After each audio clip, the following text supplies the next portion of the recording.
Chapter 4. Boarding School.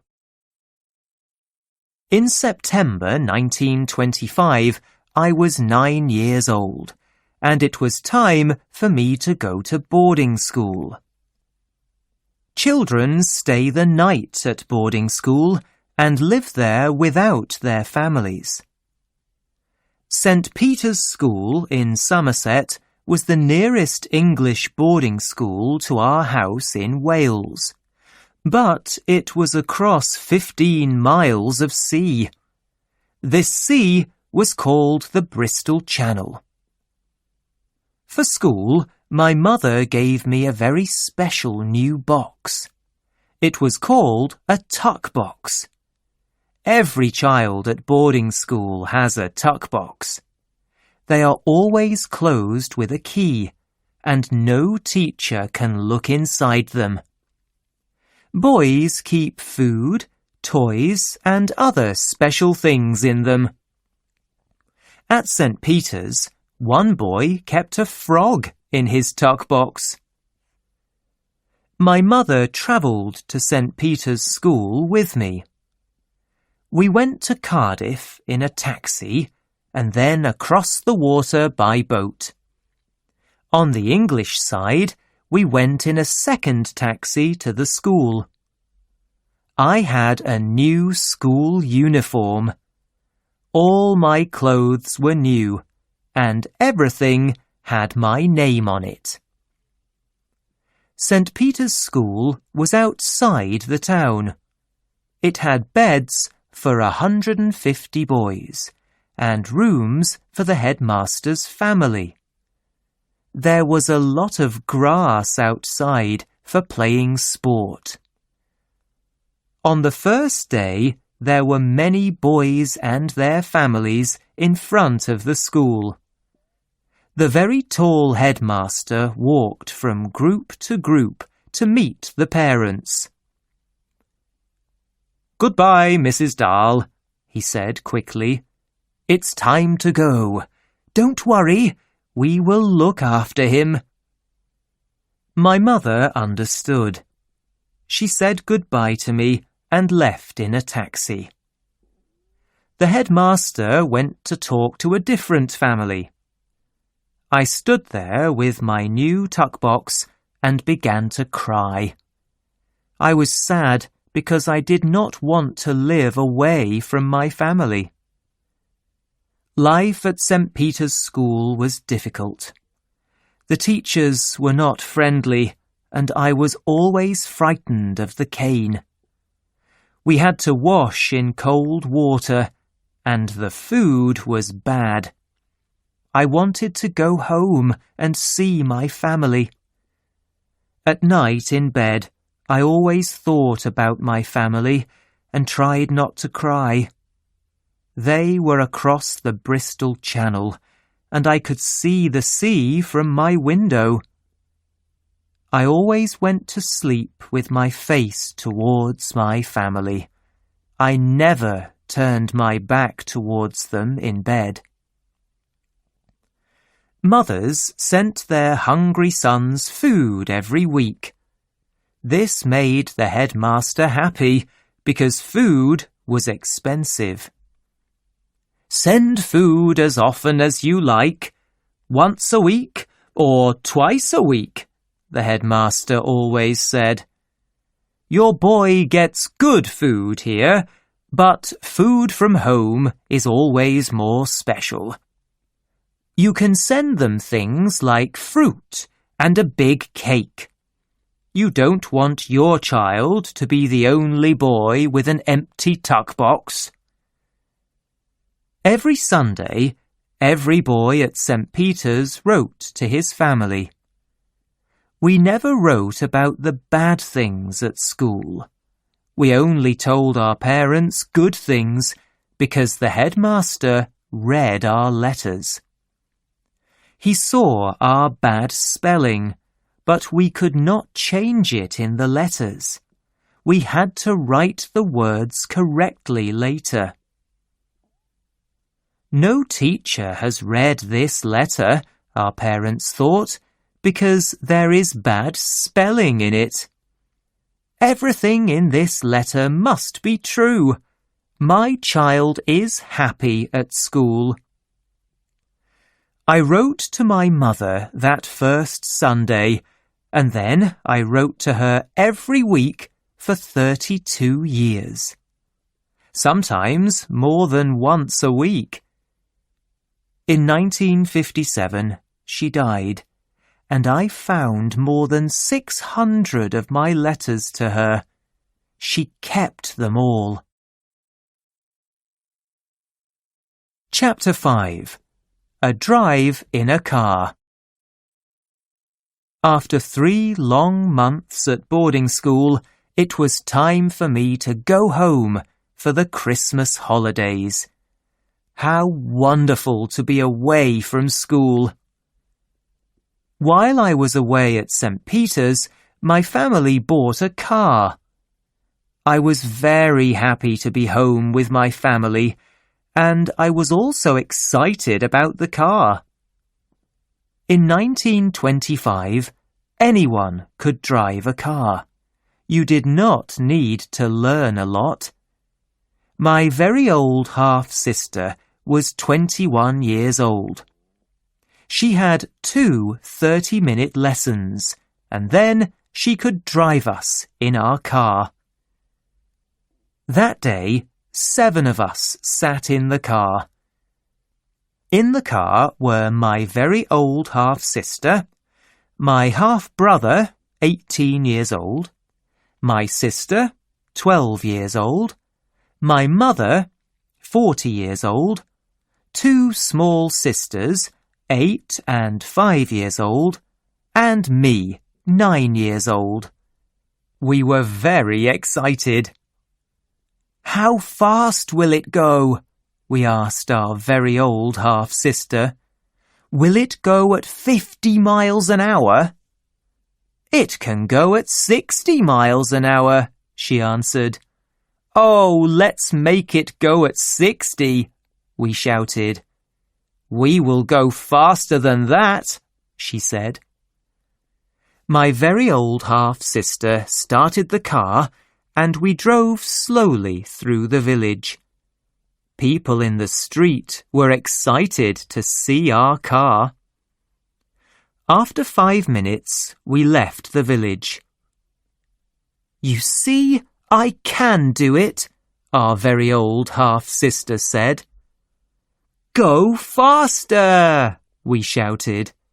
"We're only going at 15 miles an hour." My half-sister began to make the car go at about 35 miles an hour. Then we came to a corner in the road. "Help!" she shouted. The car went into the side of the road. There was broken glass everywhere. My family were all okay, but I was badly hurt. My nose was nearly cut from my face. My very old half-sister drove the broken car to the doctor very slowly, at about 4 miles an hour. "Wow," said the doctor. "Look at his nose." "It hurts," I cried. "Please help him," said my mother. "Don't worry," said the doctor. "He will keep his nose." An hour later, the doctor came to our house. I lay on a table, and someone put something white from a bottle on my face. It smelled very strong. I tried to stand, but strong hands held me down on the table. "Good boy," said the doctor. "Close your eyes and sleep." After 8 hours, I woke up, and my nose was back in its place. My mother gave me a coin. British coins always have a picture of the king or queen on them. In those days, the king was George V. "Well done," "This is for you," she said. Chapter 6. Goat's Tobacco. In 1926, my very old half-sister chose to marry an English doctor. He came on holiday with us to Norway. My family always did everything together, but now my half-sister only wanted to be with this man. She was always with him, and they did not want to be with us. My other sisters and I were young. I was only 9 years old, and we did not understand this. We did not like the young doctor because he took our sister from us. But we also did not like him because he smoked a pipe. He always had the pipe in his mouth, and it smelled very bad. One day, on the beach, the young doctor went swimming. He left his pipe with us, and did not take it into the sea with him. Then I saw some goat droppings on the ground, and I thought of a plan. I quickly put some of the goat droppings in the pipe, under the tobacco. The young doctor came back and started smoking his pipe. My half-brother and sisters and I watched him.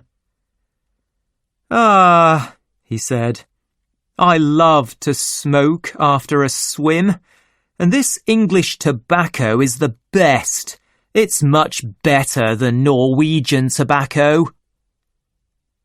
The sea was blue and the sun was bright. It was a beautiful day. Then we heard a loud shout and watched the young doctor fly into the air. His pipe flew out of his mouth, and his face was the colour of snow. "Help! Help! My body is on fire!" the doctor shouted. My very old half-sister was very frightened. "What's wrong? Where does it hurt?" she cried. "Get the boat! Quickly! We must go to hospital!" But the young doctor lay on the ground and breathed in the clean air. After 5 minutes, he started to feel better. "What happened?" asked my very old half-sister. "I don't know," said the doctor. I know, said my little sister excitedly. "Tell us," said my very old half-sister. "It's his pipe," shouted my little sister. "What's wrong with my pipe?" asked the doctor. "It had goat droppings in it," said my little sister, and she laughed. My very old half-sister and the doctor quickly understood, and they were very angry. The doctor stood up. My half-brother, sisters and I quickly ran away from him into the sea. Chapter 7. Repton. In 1929, my mother asked me, "Do you want to go to Marlborough or Repton?" They were famous and expensive English schools, but I knew nothing about them other than that. "Repton," I answered, because it was an easier word to say than Marlborough. "Very well," said my mother, "you will go to Repton." Repton was a boarding school in the middle of England. Every Repton boy wore the same, very strange uniform. I wore it, and my sisters laughed at me. I felt stupid in the clothes for Repton, but in the street my mother said, You look good in your school uniform. People can see it. They think you are important because you go to a famous school. At the station, I saw many boys, and they all wore the same uniform.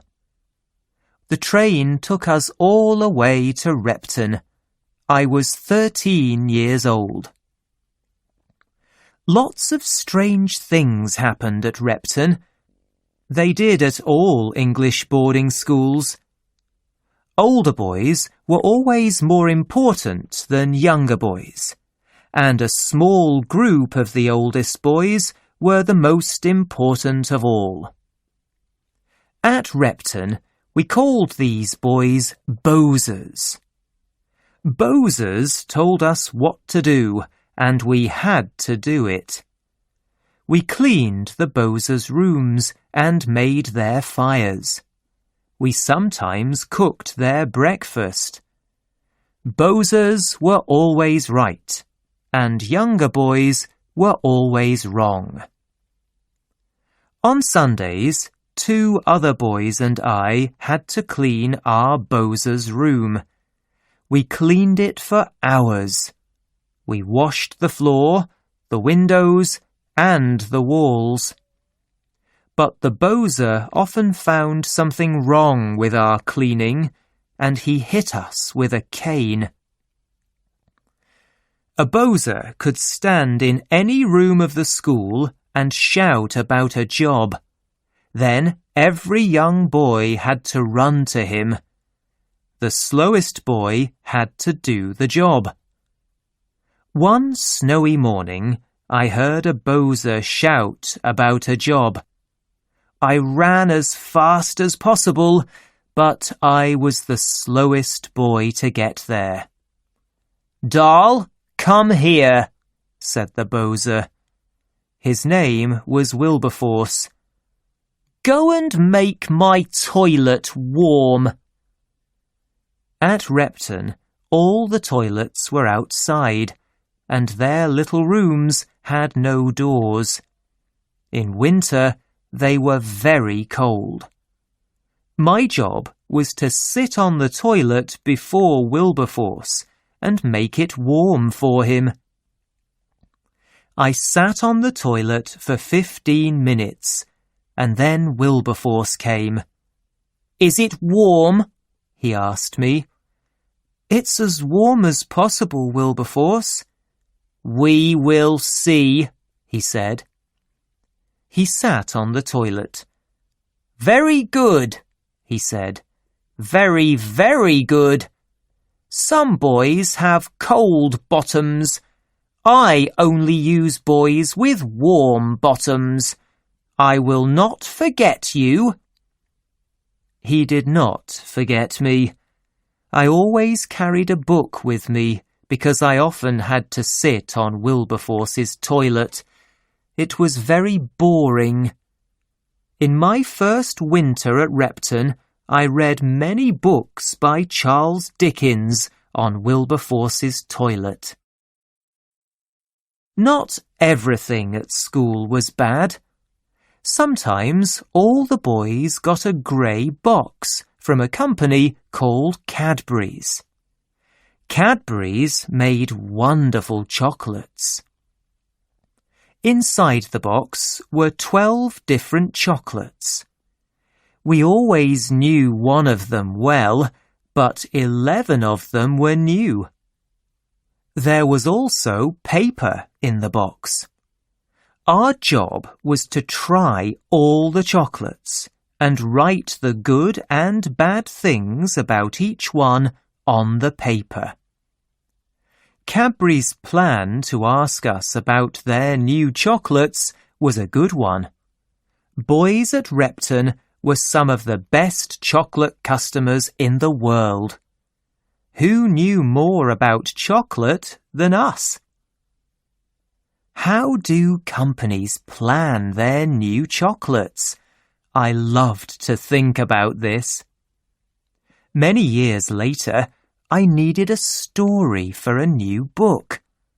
I remembered those little boxes of chocolate at Repton, and I started to write my book, Charlie and the Chocolate Factory. Sport is very important at English boarding schools, and we played a lot of it. Happily, I was good at sport, and I enjoyed it. Playing sport helped to make the long days shorter. Life at school was easier for good sportsmen, but it was difficult for bad sportsmen. My favourite sport was a very fast game with a ball. It was called fives. Because I was one of the best at fives at Repton, I travelled to other boarding schools and played it with their boys. I also played football and a ball game called squash. At school, I loved taking photos. Today, cameras are very easy to use, but in the 1920s, they were difficult work. I had a big, heavy camera with glass plates. I made a dark room near the school's music rooms, and I made many photos there. After school, do you want to study at Oxford or Cambridge? My mother asked me one day.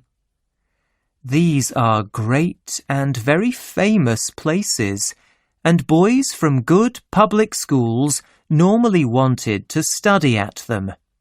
But I did not want to study more. I chose to start work at a company called Shell because I wanted to see the world. I travelled to many countries with Shell, but that is a different story and a different book. I may tell it one day.